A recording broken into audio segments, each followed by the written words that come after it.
Welcome back to the English class. My name is Artemis and today we begin with Unit 2, Chapter 9, which is a poem, The Triantiwontigongolope.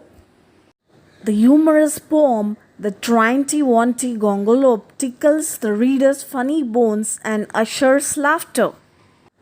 The main character of this poem is a very funny insect with a very funny name.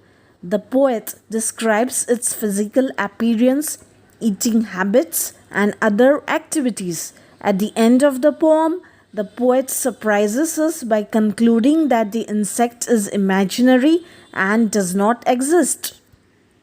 We are willing to forgive the poet for his prank. After all, didn't he make us laugh to our heart's content? This poem is written by Clarence Michael James Stanislaus Dennis, better known as C.J. Dennis.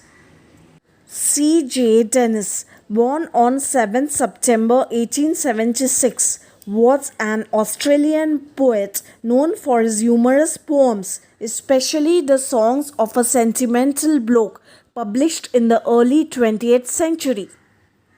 Though Dennis's work is less well known today, his 1915 publication of The Sentimental Bloke sold 65,000 copies in its first year, and by 1917 he was the most prosperous poet in Australian history. There's a very funny insect that you do not often spy, and it isn't quite a spider and it isn't quite a fly. It is something like a beetle and a little like a bee, but nothing like a woolly grub that climbs upon a tree. Its name is quite a hard one, but you will learn it soon, I hope. So try Triantiwontigongolope. Spy is to catch sight of. Spider is a small insect with 8 legs. Beetle is an insect with a hard shell-like back and wings above. Bee is an insect which provides honey. Woolly is covered with wool. A grub is a young insect which has come out of an egg and looks like a short fat worm. The poet talks about an imaginary insect which he calls the Triantiwontigongolope. He says that this is a very funny insect that you do not often see. It is neither like a spider nor like a fly, but it is something like a beetle and a little like a bee. It is not like the woolly little fat worm that climbs upon a tree. He says its name, the Triantiwontigongolope, is quite hard to pronounce, but he hopes the reader will soon learn it. It lives on weeds and wattle gum and has a funny face. Its appetite is hearty and its manners a disgrace. When first you come upon it, it will give you quite a scare. But when you look for it again, you find it isn't there. And unless you call it softly, it will stay away and mope. So try Triantiwontigongolope. Weeds are unwanted wild plants. Wattle gum is gum obtained from a tree in the form of reddish tears or lumps. Appetite is desire for food. Hearty is large. Mope means to be unhappy and unwilling to think or act in a positive way, especially because you are disappointed. Disgrace means loss of reputation or respect as the result of a dishonorable action. Disgrace also means bring shame or discredit on. Scare means cause great fear or nervousness in or frighten. It also means a sudden attack of fright. This insect lives on weeds and the gum from certain trees. It has a funny face. Its appetite is large and its manners are quite disgraceful. It gives one quite a scare when one first comes across it, but when you look for it again, you find it isn't there, and you must call it softly or it will stay away, feeling very sorry for itself. The poet once again asks us to try and pronounce this insect's name. trembles if you tickle it or tread upon its toes. It is not an early riser, but it has a snubbish nose. If you sneer at it or scold it, it will scuttle off in shame. But it purrs and purrs quite proudly if you call it by its name and offer it some sandwiches of sealing wax and soap. So try Triantiwontigongolope. Tremble is to shake slightly in a way that you cannot control. For example, because you are frightened, angry, excited, or because of illness.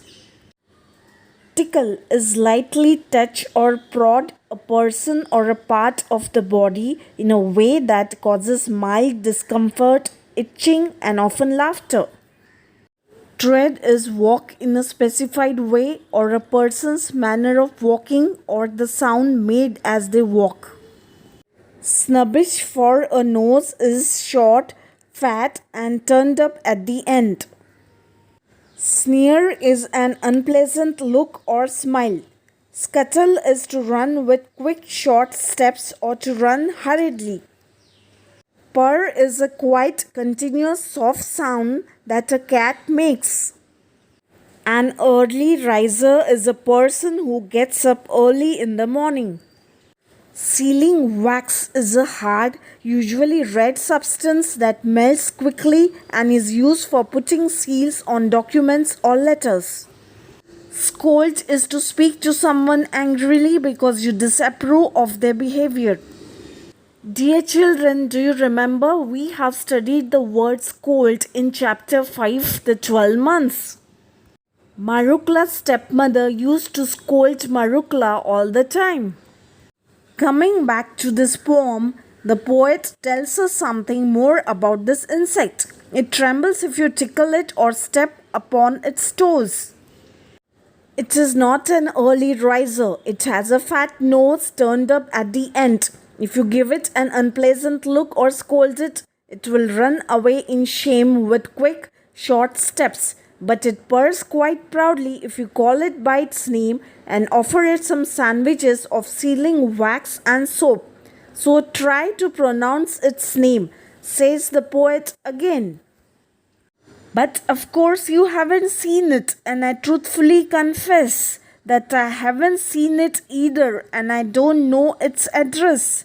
For there isn't such an insect, though there really might have been, if the trees and grass were purple and the sky was bottle green.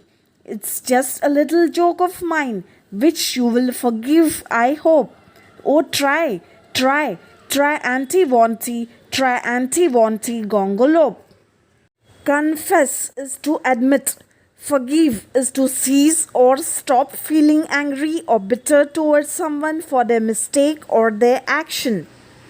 The poet finally gives out his secret truthfully. He says that the reader may not have seen this insect, neither has he, the poet, nor does he know where it lives.